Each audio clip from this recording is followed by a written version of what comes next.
Hello friends, कैसे हैं आप सभी। तो फ्रेंड्स, आज हम जो बात करने वाले हैं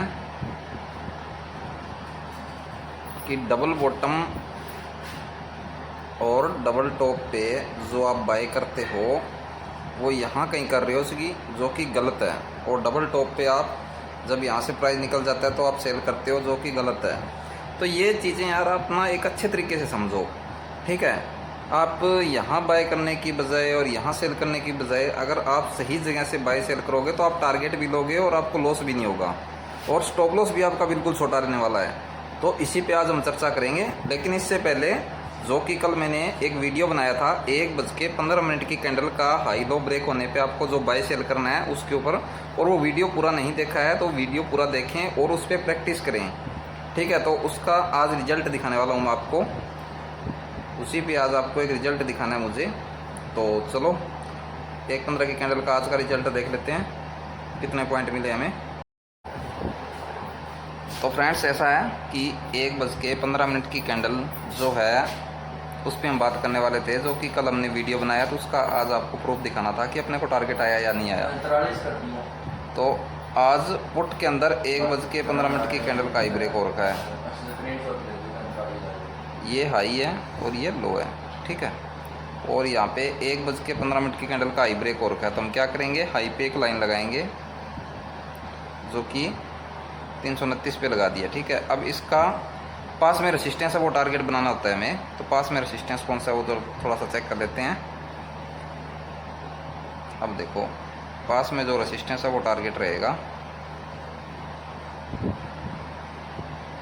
ये रेसिस्टेंस पास में है। वैसे तो देखने में तो ये भी रेसिस्टेंस है पास में और ये भी है, दोनों रेसिस्टेंस है। चलो कोई ना, टारगेट जो आया होगा वो देख लो आप। ये देखो, मैंने ये स्कैल्पिंग के लिए बताया था आप लोगों को कि स्कैल्पिंग करने के लिए सही रहेगा। और इसके बाद अगर आपको कोई टारगेट रखना होगा तो वो आप टारगेट कैसे रखेंगे, ये पूरा वीडियो बनाया हुआ है। अगर अब यहाँ से सेकंड टारगेट आपको रखना था तो वो सेकंड टारगेट आप किस बेस पे रखते और कैसे रखते, ये वीडियो में मैंने बताया हुआ है, वो वीडियो देख लो। आज हमें 1:15 की कैंडल का जब हाई ब्रेक हुआ, वो पुट के अंदर हाई ब्रेक हो रखा है और हमें पॉइंट मिले हैं यहाँ पे 30 पॉइंट का टारगेट मिला हुआ है, 30 से 32 पॉइंट का टारगेट अपने को मिला हुआ है। तो आप देख सकते हैं 329 पे बाय था, और 329 नहीं तो 330 पे बाय कर लेते, और टारगेट 364 का था, जो कि आप देख सकते हैं 30 से 35 पॉइंट का टारगेट अपने को मिला है। अगर आप स्कैल्पिंग करते तो बहुत अच्छा था, बहुत अच्छा टारगेट आया हुआ है। तो इस पर प्रैक्टिस कीजिए और बैक टेस्टिंग कीजिए और डेली टारगेट लीजिए। तो आज पुट ने हाई ब्रेक किया है 1:15 की कैंडल का, और हमें 30 से 35 पॉइंट का टारगेट मिला है। तो ये वीडियो मैंने कल ही पोस्ट की है, तो आप प्लीज़ अपलोड की हुई ये वीडियो, तो जाके पूरा वीडियो देखें, आप समझें, फिर इस पर काम करें, ठीक है। तो आज हम बात करेंगे डबल टॉप और डबल बॉटम पे एंट्री हमें कैसे लेनी है, और हम गलत एंट्री क्यों ले रहे हैं जबकि हमें एंट्री कहाँ पे लेनी चाहिए, ये बात करेंगे, ठीक है। बाकी डेली आपको कुछ ना कुछ नया मिलता रहेगा सीखने को। चलो ठीक है, तो आज के टॉपिक पे हम बात करते हैं।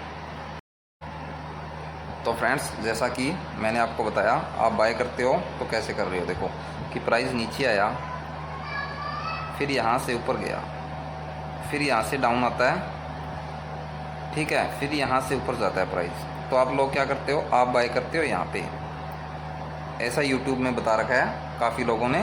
तो आप लोग यहाँ कहीं ये ब्रेक होने पे बाय करते हो, फिर आपका टारगेट जो है नेक्स्ट रेसिस्टेंस होता है, जो भी आप टारगेट रख लेते हो कि ये टारगेट आएगा। जबकि आपके साथ होता क्या है, प्राइस यहाँ जाता है, ब्रेक करता है, और यहाँ से अगर टाइम बिताने लग जाता है तो आप जो है परेशानी में आ जाते हो कि यार लॉस होना शुरू हो गया। अगर यहाँ से नीचे चल पड़ता है तो आपको लॉस हो ही जाता है, अगर नीचे चल पड़ता है तो आप निकल जाते हो यहाँ से कि यार लॉस हो गया, आप निकल जाते हो, आधा अधूरा लॉस लेके आप निकल जाते हो। और उसके बाद आप बोलते हो कि ये काम नहीं कर रहा, और जो पता नहीं यार मेरे बाय करते ही नीचे आ जाता है, जब मैं सेल करता हूँ तो ये वापस ऊपर चला जाता है। तो आपके साथ ऐसा होता है। तो आपको एंट्री कहाँ पे लेना होता है इसमें, ये देखो। तो इसमें आपको एंट्री बन रही थी आपकी, प्राइस नीचे आया फिर ऊपर गया, तो प्राइस नीचे आके ऊपर गया तो ये क्या है, एक स्ट्रॉन्ग स्पॉट है। स्ट्रॉन्ग स्पॉट क्यों हुआ, अगर देखो प्राइस नीचे आया, ब्रेक नहीं कर पाया, ऊपर चला गया, तो स्ट्रॉन्ग स्पॉट है ना यहाँ पे। फिर दोबारा प्राइस नीचे आता है तो कहाँ पे आ रहा है, एक स्ट्रॉन्ग स्पॉट पे प्राइस आ रहा है, तो स्ट्रॉन्ग स्पॉट पे प्राइस आ रहा है। बाकी दूसरी बात, अगर आप देखो तो प्राइस रीटेस्ट के लिए भी आ रहा है। तो यार यहाँ पे अगर आपको कोई कैंडल इशारा देती है, अगर यहाँ पे स्ट्रॉन्ग स्पॉट पे आपको कोई कैंडल इशारा देती है, जैसे कि हैमर हो गया, स्पिनिंग टॉप हो गया, बुलिश एंगल हो गया, बुलिश शामी हो गया, या फिर स्पिनिंग टाइप टॉप डोजी हो गया, ठीक है, या फिर आप यहाँ पे कोई भी ऐसा पैटर्न जो प्राइस को ऊपर लेके जाए यूज़ करोगे। कोई भी एक ऐसी कैंडल आपको यहाँ पे दिख जाए जो प्राइस को ऊपर लेके जाता है तो आप बाय करोगे, फिर प्राइस जो है यहाँ से ऊपर जाएगा और आप टारगेट रखोगे इसको। तो अब अगर आपको मैंने बताया उस हिसाब से अगर बाय करते हो तो दो कारण बनते हैं। एक तो प्राइस नीचे आया, यहाँ से ऊपर गया, यानी कि एक स्ट्रॉन्ग स्पॉट है, दोबारा प्राइस नीचे आता है तो स्ट्रॉन्ग स्पॉट पे आ गया, और अगर आप देखो तो रीटेस्ट के लिए आ गया। तो रीटेस्ट पे आप हमेशा याद रखा करो, रीटेस्ट पे कभी भी प्राइस आ जाए तो आपको क्या करना होता है, हमेशा रीटेस्ट पे तभी बाय करो जब आपको कोई कैंडल इशारा दे, वरना रीटेस्ट पे कभी बाय मत करो। अगर आपको रीटेस्ट पे कोई एक ऐसी कैंडल इशारा दे रही है जो प्राइस को ऊपर लेके जाती है तो आप बाय करो, नहीं तो रीटेस्ट पे कभी बाय मत करो, क्योंकि रीटेस्ट फेल भी हो सकता है। जैसे कि मान लो आपने देखा कोई कैंडल इशारा नहीं दिए और प्राइस ऊपर चल पड़ा, तो आप क्या करोगे, अगर आप लालच में आ जाओ कि ये तो ऊपर जा रहा है यार बाय कर लेता हूँ, और ये क्या है यहाँ से बाद में रेड होते हुए टाइम नहीं लगाएगी और नीचे चल पड़ेगी, और ये क्या है, स्पॉट ब्रेक हो गया। कौन सा, स्ट्रॉन्ग स्पॉट। अब स्ट्रॉन्ग स्पॉट ब्रेक हुआ तो प्राइस तो नीचे गिरेगा नेक्स्ट स्पॉट तक, और आप क्या लॉस कर बैठोगे, जबकि ऐसा नहीं करना होता। कभी भी आप देख लेना, बैक टेस्टिंग कर लो जितनी मर्जी, रीटेस्ट से प्राइस ऊपर जाए, चाहे स्पॉट से प्राइस ऊपर जाए, सीधा प्राइस ऊपर जाए, चाहे रीटेस्ट करके प्राइस ऊपर जाए, जब भी प्राइस ऊपर जाएगा कोई ना कोई इशारा देगा तभी प्राइस ऊपर जाएगा, उससे पहले प्राइस ऊपर नहीं जाने वाला। तो मेन चीज़ रीटेस्ट की बात हो रही है। अब यहाँ पे प्राइस नीचे आया, फिर ऊपर गया, फिर नीचे आ रहा है, तो रीटेस्ट ही करने आ रहा है ना, इस लेवल को टेस्ट करने आ रहा है। तो यहाँ पे आपको अगर कोई कैंडल इशारा दे जाए, जैसे कि कोई spinning top, bullish angle, bullish Rami, hammer, कोई भी एक ऐसी कैंडल जो प्राइस को ऊपर लेके जाती हो, तो आप यहाँ पे बाय करो, और यहाँ पे बाय करने के बाद आप ये टारगेट रखो। अब ये टारगेट आएगा आपका, प्राइस यहाँ से अगर मान लो आपने यहाँ से बाय कर लिया स्ट्रॉन्ग स्पॉट से, और प्राइस रीटेस्ट करने आया, कैंडल ने इशारा दिया, आपने बाय कर लिया, तो ये टारगेट होगा आपका। अब आप यहाँ पे पहुँच गए। अब अगर ये ब्रेक होता है तो यहाँ पे भी एंट्री लो। पहले तो यहाँ पे अगर ये जाके यहाँ पे नाटक करता है, टाइम बिता रहा है, तो निकल जाओ। अगर नाटक कर रहा है तो निकल जाओ, क्योंकि आपने यहाँ तक टारगेट ले लिया है। क्योंकि अब जिन लोगों ने यहाँ पे एंट्री ली है वो यहाँ पे निकलेंगे, अगर वो निकलेंगे तो प्राइस नीचे आएगा। अगर प्राइस नीचे आ रहा है तो निकल जाओ। अगर प्राइस नीचे आने के बाद दोबारा ऊपर जा रहा है तो आप, नीचे आने के बाद दोबारा ऊपर गया और इसको ब्रेक कर रहा है तो आप एंट्री लो, फिर प्राइस जो है ऊपर नेक्स्ट रेसिस्टेंस तक जाएगा। या फिर प्राइस यहाँ पे जाने के बाद, यहाँ पे रेसिस्टेंस पे पहुँचने के बाद नाटक कर रहा है तो नाटक करने दो, टाइम बिताने दो। टाइम बिता के ब्रेक कर रहा है तो आप एंट्री लो, फिर यहाँ तक चला जाएगा। ठीक है, अब आपको समझ में आया कि आपने अगर प्राइस नीचे आया, ऊपर गया और फिर नीचे आया, यानी कि एक स्ट्रॉन्ग स्पॉट है, स्ट्रॉन्ग स्पॉट पे प्राइस पहुंचा और कैंडल ने इशारा दिया, जैसे कि हैमर कैंडल ने इशारा दे दिया, आपने बाय कर लिया। आपको पता है कि प्राइस यहाँ से ऊपर जाएगा, यानी कि रीटेस्ट के लिए आया है, और हमें कैंडल ने भी इशारा दे दिया तो प्राइस ऊपर जाएगा। तो यहाँ से बाय करो ना, आप यहाँ से बाय करो, यहाँ तक का टारगेट रखो। तो आपको ये टारगेट मिल चुका है। अब बाई चांस यहाँ से नीचे जाएगा तो भी आप प्रॉफिट में हो, आपने प्रॉफिट बुक कर लिया है। अगर जिन लोगों ने यहाँ पे बाय किया है और जो लोग यहाँ पे बाय कर रहे हैं, प्राइस नीचे जाएगा तो वो तो लॉस में चल पड़ेंगे, उनको तो लॉस होना शुरू हो गया। जबकि अगर आपने यहाँ बाय कर रखा है और यहाँ पे प्रॉफिट बुक कर, और आपने यहाँ से बाय किया और यहाँ तक चले गए, और अगर आपने बेचा भी नहीं है, यहाँ पे सेल भी नहीं किया है, तो भी अगर ये नीचे चल रहा है तो आप प्रॉफिट में ही चल रहे हो। तो आप यहाँ से अब नीचे आएगा तो प्रॉफिट में निकल जाओगे। लेकिन जिन लोगों ने यहाँ पे बाय किया है वो लॉस में चलना स्टार्ट हो जाएंगे, तो वो बेच भी नहीं पाएंगे। वो सोचेंगे यार मेरे बाय करते लॉस होने लगा। तो बाय यहाँ पे करना है, ना कि यहाँ पे। ठीक है, ये गलत है, यहाँ पे बाय मत करो, यहाँ से बाय करो। ठीक है, कैंडल के रूप में इशारा मिलेगा। प्राइस अगर यहाँ से ऊपर जाएगा तो कोई ना कोई कैंडल इशारा देगी यार, आप जाके बैक टेस्टिंग कर लो। ठीक है, तो आया समझ में डबल बॉटम पे कहाँ पे बाय करना है। प्राइस नीचे आया फिर ऊपर गया। अब आपको पता है एक स्ट्रॉन्ग स्पॉट है। स्ट्रॉन्ग स्पॉट क्यों है? क्योंकि यहाँ से ये प्राइस जो है स्ट्रॉन्ग स्पॉट नहीं होती तो ब्रेक करके नीचे चला जाता, लेकिन नीचे नहीं गया हुआ। प्राइस आया तो यहाँ से ऊपर गया, यानी कि स्ट्रॉन्ग स्पॉट। अब दोबारा अगर प्राइस यहाँ पे आता है और यहाँ पे आने के बाद आपको कोई कैंडल के रूप में इशारा देता है तो बाय यहाँ पे करोगे, फिर प्राइस जो है ऊपर ही जाएगा। ये फर्स्ट टारगेट रहेगा, ये सेकंड रहेगा। तो आपको ऐसे बाय करना है इसको। ठीक है, तो आप गलत बाय कर रहे थे, यहाँ पे बाय नहीं करना होता, इसको यहाँ पे बाय करना होता है। और स्टॉप लॉस भी देखो, अगर आपने यहाँ बाय किया तो स्टॉप लॉस भी छोटा सा है, इसके नीचे 5-10 पॉइंट का स्टॉप लॉस दे दो यार। By chance stop loss hit होगा तो कितना होगा, छोटा सा होगा, हो जाने दो, कौन सी बड़ी बात है। एक बार हो रहा है, बाकी आने वाली ट्रेड में तो नहीं होगा आपका स्टॉप लॉस हिट। तो ऐसे ट्रेड करना है इसमें, अब आगे से ध्यान रखना। अब सेम इसका उल्ट डबल टॉप हो जाएगा। ठीक है, इसका उल्ट जो है वो डबल टॉप हो जाएगा। जैसे कि प्राइस ऊपर गया, नीचे आया, फिर ऊपर चला गया, तो यहाँ पे क्या एक स्ट्रॉन्ग रेसिस्टेंस है। अब एक स्ट्रॉन्ग रेसिस्टेंस है, प्राइस क्या दोबारा गया रीटेस्ट के लिए।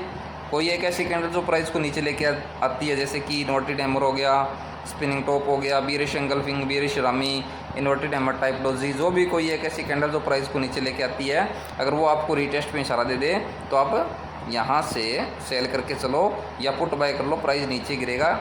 ये इसका पुट बाय कर लो, पुट का प्राइस ऊपर जाएगा और बैंक निफ्टी का प्राइस यहाँ से नीचे गिरेगा। तो बैंक निफ्टी का ये टारगेट रख दो कि अब यहाँ तक गिरेगा, और ये ब्रेक होगा तो आप ये टारगेट रख दो अब यहाँ तक गिरेगा। ठीक है, तो यहाँ से करना है, ना कि यहाँ से सेल करना है। आप क्या करते हो, आप देखते हो डबल टॉप बन गया, प्राइस नीचे आ रहा है और ये स्पॉट ब्रेक हो गया, तो हमें यहाँ पे जो है पुट बाय करना है। ये ब्रेक हो गया, इसका मतलब ये नीचे गिरेगा, पुट बाय करते हैं और इतना का टारगेट लेते हो। वो भी कई बार क्या होता है, यहाँ से ऊपर वापस ऊपर चल पड़ता है, नाटक करता है, ऐसे घूम फिर के आता है, आप क्या करते हो यहाँ कहीं वापस बेच देते हो और आपका लॉस हो जाता है। तो ऐसा काम क्यों कर रहे हो, जबकि आपको पता है प्राइस नीचे गिरेगा तो कोई ना कोई कैंडल इशारा देगी और एक स्ट्रॉन्ग रेसिस्टेंस भी है, तो यहाँ से कोई ना कोई कैंडल इशारा दे तो पुट बाय करके बैठ जाओ, प्राइस नीचे आएगा। ये फर्स्ट टारगेट, ये सेकंड टारगेट। बाई चांस यहाँ के प्राइस जो है दोबारा ऊपर जाने लगे तो आप प्रॉफिट में निकलोगे ना। यहाँ से बाय कर रखा है तो यहाँ प्रॉफिट में निकल जाओगे। जा रहे तो जाने दो, अपना क्या है। अगर घूम फिर के दोबारा आके इसको ब्रेक करता है तो दोबारा सेल करो यहाँ से, फिर यहाँ तक का टारगेट रखो। जैसा कि मैंने आपको समझाया है सेम वैसा करो, ऐसे करना है, ना कि यहाँ से सेल करके चलो यहाँ से गलत है, यहाँ से करो ये सही है। अब सेम रहेगा, जैसे कि आप हेड एंड शोल्डर देखते हो तो यार क्यों चक्कर में पड़े हो, मेरी बात सुनो ध्यान से। अब देखो मुझे बनाना तो नहीं आता पर मैं कोशिश करूँगा बनाने की, ठीक है। जैसे कि प्राइस ऊपर गया, फिर नीचे आया, फिर प्राइस जो ऊपर चला गया, फिर नीचे प्राइस आया, फिर प्राइस ऊपर चला गया, फिर नीचे आया। तो ये जो हो गया शोल्डर हो गया इसका, ये जो हो गया हेड हो गया, ठीक है। ये इसके जो है जो भी है जहाँ से चला वो टारगेट हो गए। तो अब देखो प्राइस यहाँ से गया, ऊपर गया, एक रेसिस्टेंस था, ब्रेक किया, फिर ऊपर गया, ब्रेक नहीं कर पाया क्योंकि यहाँ पे एक रेसिस्टेंस है, ब्रेक नहीं कर पाया, नीचे आया तो एक स्ट्रॉन्ग रेसिस्टेंस हो गया, क्योंकि प्राइस गया, ब्रेक नहीं कर पाया, नीचे आया, स्ट्रॉन्ग है।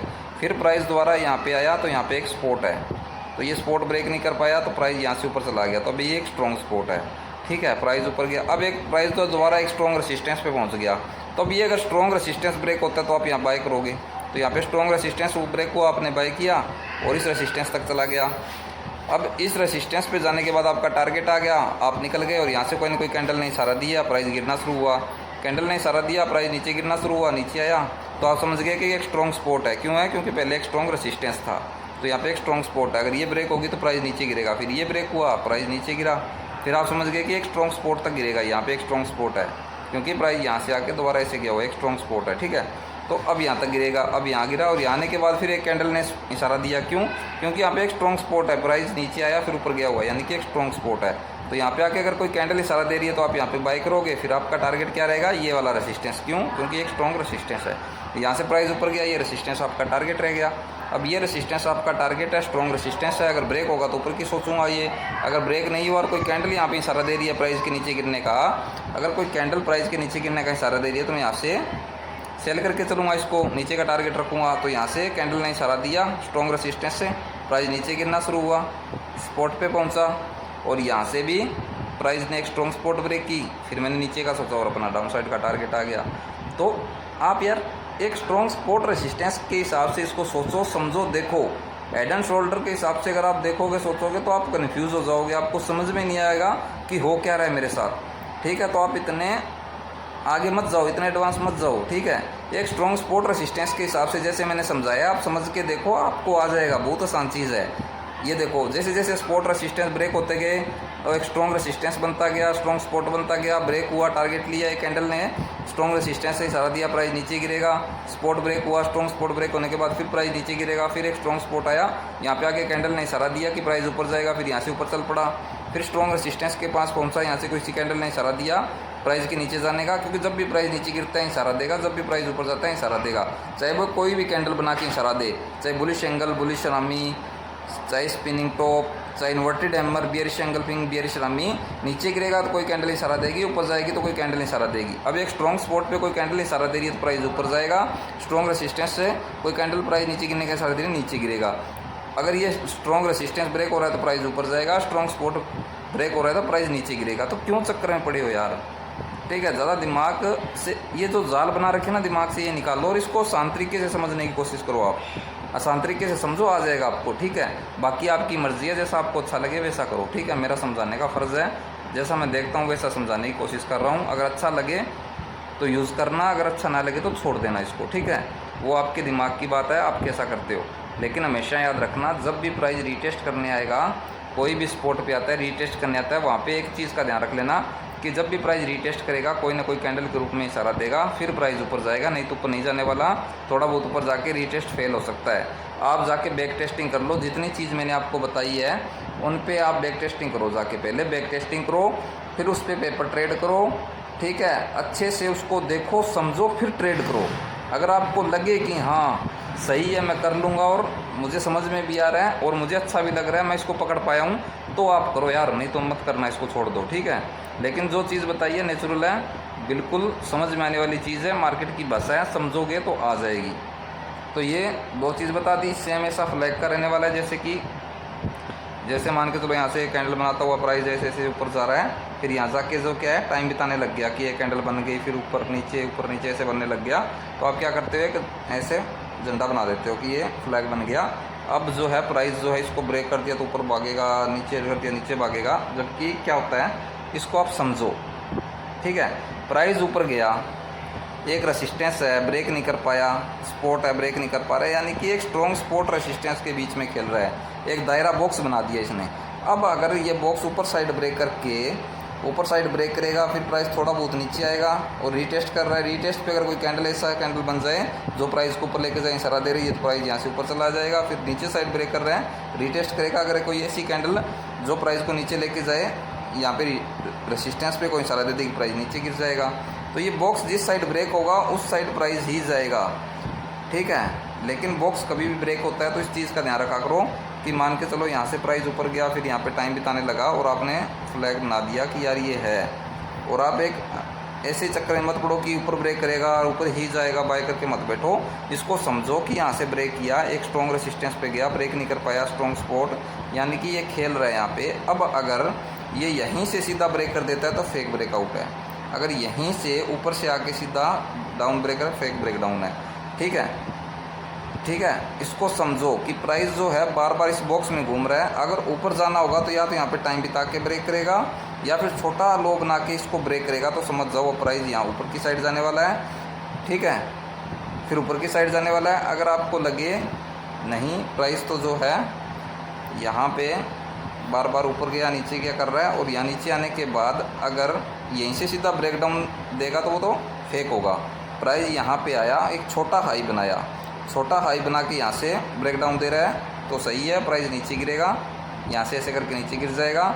अगर आपको लगे नहीं यहाँ पे टाइम, अगर एक नया जो हाई बना रखा है, इस हाई को जो है इससे छोटा हाई बनाए, अगर इससे छोटा हाई बनाए और नीचे ब्रेक करे तो अब ये नीचे जाएगा। अगर यहाँ पे टाइम बिता के ब्रेक करे तो भी नीचे जाएगा।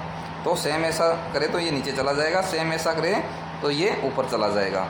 तो इस तरीके से अगर ये सपोर्ट ब्रेक होता है तो नीचे जाएगा, और जिस तरीके से मैंने आपको रेसिस्टेंस बताया वैसे रेसिस्टेंस ब्रेक करता है तो ऊपर जाएगा। तो एक सपोर्ट रेसिस्टेंस को समझते हुए, ट्रैप में न फंसते हुए इसको बाय सेल करो, नहीं तो आपको यहाँ पे ट्रैप में फंसा सकता है। ये कैसे,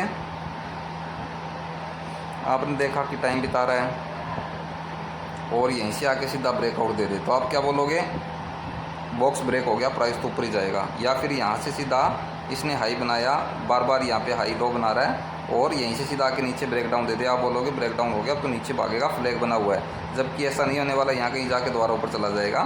तो इसको समझने की कोशिश करो। जो मैंने वीडियो बनाई है ना फेक ब्रेकआउट ब्रेक डाउन की, उसको देखोगे तो ये समझ आ जाएगा। लेकिन मेरे समझाने का मतलब ये था कि जो फ्लैग आपका ये जो बन रहा है, ये बन कहाँ पे रहा है, कैसे बन रहा है, वो समझने की कोशिश करो। कि यहाँ पे एक स्ट्रॉन्ग रेसिस्टेंस था, ब्रेक हुआ, ऊपर एक रेसिस्टेंस है जो कि अब सपोर्ट रेसिस्टेंस खेल रहा है आपके साथ, इसी दायरे में घूम रहा है प्राइस, क्योंकि ये एक स्ट्रॉन्ग सपोर्ट रेसिस्टेंस के बीच में खेल रहा है। अब जिस साइड ब्रेक करेगा, जैसे कि मैंने बताया, एक छोटा लो बना के ब्रेक कर रहा है या फिर टाइम बिता के ब्रेक कर रहा है तो ऊपर जाएगा। अगर एक छोटा हाई बना के या टाइम बिता के ब्रेक कर रहा है तो नीचे जाएगा, ठीक है। सेम ऐसा हाई नहीं बनाता हुआ ब्रेक करेगा, ना सेम ऐसा लो बनाता हुआ ऊपर की साइड ब्रेक करे, तो फेक हो जाएगा वो। तो मैंने इस पर पूरा वीडियो बना रखा है फेक ब्रेकआउट ब्रेकडाउन पे, वो देखिए ताकि आपको ये समझ आ जाए। ठीक है, तो इस तरीके से यूज़ करना है इसको। तो आपको ज़्यादा दिमाग न लगाते हुए हेड एंड शोल्डर बन गया, ये बन गया, डबल टॉप हो गया, डबल बॉटम हो गया, कप बन गया, तो ये चीज़ें आप न देखते हुए अच्छे से समझो कि प्राइस नीचे आया फिर ऊपर गया, यानी कि स्ट्रॉन्ग स्पॉट है, दोबारा प्राइस नीचे आ रहा है, रीटेस्ट के लिए आ रहा है। अब यहाँ पे कोई एक ऐसी कैंडल जो प्राइस को ऊपर लेके जाए सरा देगी, तो हम यहीं से बाय करके ये टारगेट बनाएंगे, ये बनाएंगे। ठीक है, फिर ये टारगेट आएगा, फिर ये टारगेट आएगा। जबकि आप करते क्या हो, यहाँ से इतना मौका छोड़ देते हो इतना, और यहाँ जाके बाय करते हो, जबकि ये हाई पे बाय कर रहे हो। अब हाई पे बाय करोगे तो प्राइस नीचे आएगा तो आपको लॉस ही देगा, जबकि बाय 300 पे करना था, बाय कर रहे हो 400 पे। ये क्या चक्कर है? तो यहीं पे बाय करो ना, छोटा स्टॉप लॉस बन जाएगा। अगर स्टॉप लॉस हिट होगा छोटा सा होगा, हो जाने दो, लेकिन बाय तो सही जगह कर रहे हो आप। अब यहाँ से इतना गैप छोड़ देते हो और यहाँ पे जाके बाय करते हो, फिर लॉस हो जाता है। तो ऐसा नहीं करना है। तो बाकी कल की वीडियो में मैं आपको सपोर्ट रेसिस्टेंस के बारे में बताने वाला हूँ, जो कि जिसको नहीं लगाने आते तो उसको लगाना आ जाएगा। और लाइन चार्ट पे हम सपोर्ट रेसिस्टेंस थोड़ा समझेंगे ताकि आपको आसान हो जाए। और गैप अप गैप डाउन की भी बात करेंगे, वो भी समझाएंगे आपको। बहुत सी चीज़ें समझानी है। बाकी वीडियो देखते रहें, लाइक कमेंट शेयर करते रहें और अपना प्यार बनाए रखें चैनल पे। तो फ्रेंड्स, आज के लिए इतना ही। जय हिंद, वंदे मातरम।